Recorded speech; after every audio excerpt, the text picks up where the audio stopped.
Ma'am, yoga చేసే వాళ్ళు non veg తినకూడదు అంటారు కదా, నిజమేనా?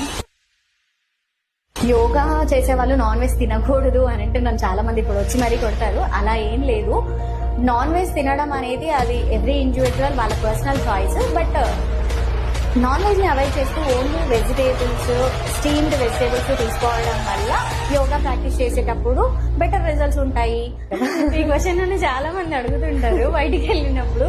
మీరు ఎప్పుడు వెయిట్ లాస్ గురించే మాట్లాడుతున్నారు కదా, వెయిట్ గెయిన్ కూడా అవసరమే కదా, చాలా మంది లీన్ గా ఉంటుంటారు అని. వెయిట్ గెయిన్ అనేది కూడా పాసిబులే. అన్హెల్దీ ఫుడ్ తీసుకోవద్దు అని చెప్తే ఎవరు యాక్సెప్ట్ చెయ్యరు.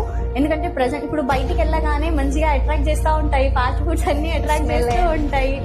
వెయిట్ పెరగడంతో పాటు ఎన్నో రకాల ప్రాబ్లమ్స్ వస్తుంటాయి కదా. మళ్ళీ వాటిని క్యూర్ చేసుకోవాలంటే ఎంత టైం పడుతుంది అంటే అది మన చేతిలో ఉండదు, అండ్ అంత ఓపిక కూడా మనకు ఉండదు.